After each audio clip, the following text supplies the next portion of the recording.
Welcome back to another Warhammer vlog. Today we have had a couple of things arrive in the mail, and we've been preparing to be able to do stuff as like paint our army and whatnot. So we have practiced painting, and so we did a horrible job painting this skeleton and the other skeleton. Um, right here, these are not Warhammer pieces. Obviously, these are D&D pieces. But we did a mediocre job painting the other figures, like this right here, which is a necromancer. And that's white that's been painted onto him. I realized that I probably need to get more colors, such as black and whatnot. Now, obviously, I'm going to buy the specific colors for the army that I'm going to be painting, which some of the units have arrived. Let's see if I can get that to focus. Where are you, camera? Check that out. Yeah, it's cobalt. Yeah, and I got like one, two, something like 6 cobalts. And specifically this one right here, I painted with a blue shield and dagger to make him kind of like different from the other ones, because you gotta have some variety. But yeah, I painted those figures today, practicing my painting. First things I got for putting together my Warhammer army, though, we got these right here. This is a plastic frame cutter, which will allow me to cut out the things I need for the units or the troops, whatever. Got this right here, which will help me glue together the troops. I got this right here, which is a very nifty tool, actually. It's for holding the units in place. Let me go ahead and pause this real quick, and I'll show you what's up. Alright, so we're back, and as you can see, it holds onto the stand. I can paint it from pretty much any angle, and I don't have to like hold it on the paint or anything like that. It's super useful, and it'll help me to paint the troops, which this is another one I'm going to be painting for D&D as well. This is a friend of mine's piece right here that he let me borrow 4 of his figures that needed to be painted, and this tiefling right here needs to be painted. If y'all have any ideas on what colors to paint this tiefling right here, I still have to get certain colors that are very important, like red and black, but that and these 3 right here, that guy always falls over, so I need to get him a little stand thing. But yeah, those need to be painted as well. Alright, and we also got ourselves a craft knife right here. They're expensive. They're basically made to smooth off figures and whatnot, allowing you to make sure to get every little bit of the frame off, so you see the marine, and it doesn't look like things are on it. It's a very, very useful piece. Now, for the stuff I got in Warhammer, I'm going to reveal the army I have. I'm going to go ahead and pause this real quick, and I'm going to get the book ready, and you'll find out exactly what army we're going to be using. Alright, we're back. So, the army that we are going to be using is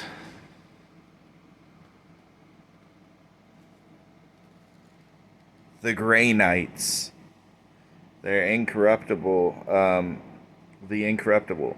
Basically, in the world of Warhammer, where everything is over the top and extreme, the Grey Knights are even more over the top and extreme. They have less units than most people, because each one of their units is more powerful than most armies. They're very good psychers, meaning they have psychic powers. Like, every one of them has psychic powers. Not only that, but they all have +1 when it comes to rolling to see if their psychic powers work. These guys are very good at killing demons. In fact, demon army pretty much don't stand a chance against Grey Knights. Whereas it's a it's a tactical game when it's Grey Knights versus anyone else. I don't know who specifically they're bad versus, but they're very good versus demons. Um, yeah, they're very very good, powerful, awesome little army. I'll go ahead and close this real quick, and I'll show you the specific troops I bought or units I bought for. Yeah, troops. Sorry, troops I bought for them. I bought this whole unit right here, which is the Grey Knight Strike Squad. As you can see, they are bad A. One of them's holding like a demon head. All their swords are blue, and that's supposed to be like psychic power or whatever. It has, I guess, it has 10 units or 10 troops inside of there, and they're pretty freaking awesome.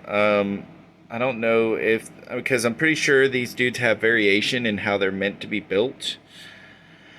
But I'm gonna try to just build what's on the box, because that looks like 1, 2, 3, 4, 5, 6, 7, 8, 9, 10. Yeah, that looks like 10 units right there. So I'm just gonna build them to look like this. Although I don't know if I should build them just yet. The reason why I say that is because I have to buy the paint and I have to prime them, right? And sometimes I hear it's best to paint and prime them before gluing them together completely. I don't know if that guy is... Oh, that's the Interceptor Squad, Purgation Squad, Purifier, and then Strike Squad. Yeah, there's some stuff. Yeah, there's a lot of paints that I'm going to be needing. And I'm guessing it's gonna be $180 just for all the paints, or more, maybe. But I'm gonna try to get the paints and paint them properly with their proper colors and make them look like they're supposed to as best as I can. Because I'll tell you what, I am not an artist, and I almost guarantee you they will not look like this. But they look bad A. Oh, by the way, okay, so I was told, and if you look right there at the very end, on the right side, that thing, the gun on the dude's hand, okay? Grey Knights, they need their other arm for holding their weapons. And Storm Bolters, they need both their hands for holding weapons, essentially. Storm Bolters require a hand normally. Well, they're like, well, let's just mount it to our arm. So they have Storm Bolters literally mounted to their arms, so that they can both swing a sword and fire their gun. And I was given a quick tip to take a little drill bit, little wood bit, and drill little holes into the Storm Bolters to make them look more accurate instead of what they look like. So I'm gonna try to do that maybe. But yeah, these guys look bad A. They look really awesome. I even got, this came in the mail as well, the Grey Knights data card, which it's pretty freaking awesome. Inside of it are the psychic powers, the stratagems, all kinds of stuff, win conditions. Obviously, Grey Knights have their smite's more powerful than most. So yeah, they got smite just like everybody else, but their smite's a little bit more powerful, and easier to cast too. In 9th edition, apparently smite is like, this is one of the tactical objectives. But yeah, basically, how smite works in 9th edition, which is what this one is right here, is you have to roll a 5 to cast smite, and you roll 2 d6, right? You have to roll a 5. If you roll 5, you cast smite. You roll 2 1s, you go in the peril. You roll 2 6s, you go in the peril. Anyway, so you roll 2 5s, and it works. Next time someone casts smite, whether you failed or passed. Whether you failed or passed, now it costs 6. It's 6 to cast it. Then 7, then 8, then 9, then 10, then 11, then 12. And then so on and so forth. I believe for a normal unit, the highest you can you could possibly pass is 13 because, 2 6s. And then you got your +1. And then if you have like special units that have their another +1, you can even have up to +3. You can have even up to +3 with the Grey Knights, which is ridiculous. But you don't really want the Perils of the Void. That can kill your unit and then your whole squad, and then you're just really in some trouble. But yeah, basic gist. Their smite's really powerful, really easy to cast compared to most people. And they have these things called tides, where basically, depending on the tide, will determine what bonuses you have. If you have, there's I forget what tide it is, but there's a tide for smite that allows you to basically do more damage with smite. This is tied for their storm, not their storm bolters, but their psi weapons, their psychic weapons. Anything you can make the storm bolters psychic, but any weapons they have that's psychic gets pluses, and then they have a tide for other things as well.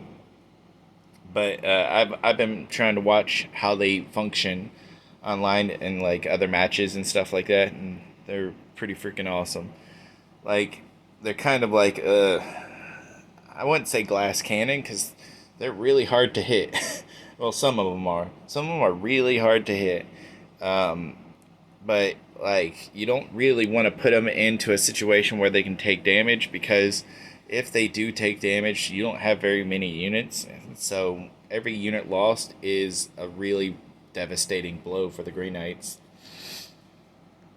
But yeah, it's pretty cool, and so probably next vlog I might decide to put these guys together, or at least one of these guys. I think I'll probably take it one at a time. I'll probably put together a guy in piece. I'll pull out the piece. I'll clip off the things, then I'll pause it, and I'll show it glued together, and then I'll show it primed, and so on and so forth.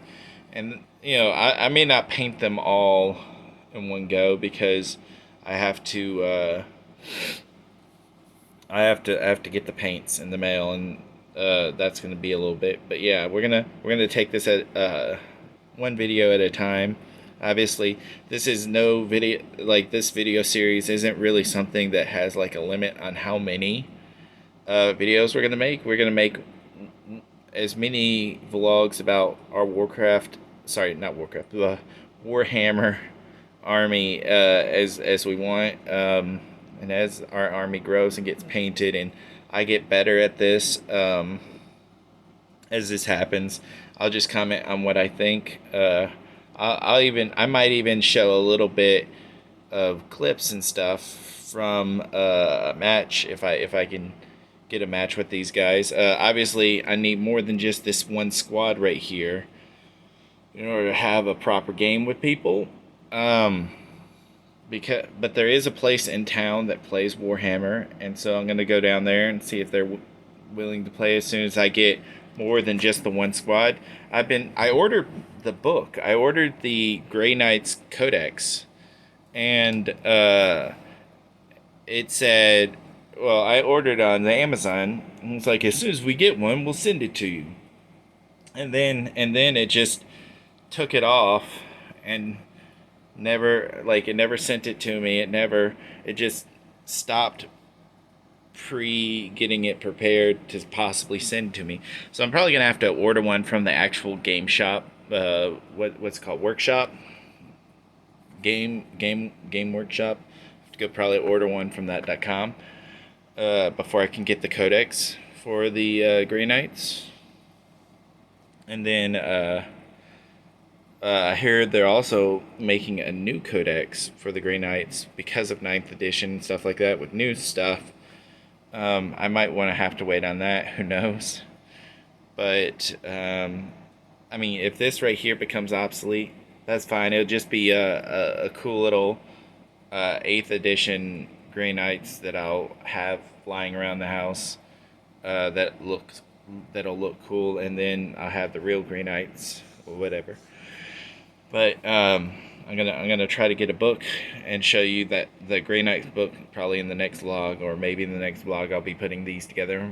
We'll see how long it takes. Anyway, guys, I hope y'all enjoyed this video, and we'll see you in the next vlog.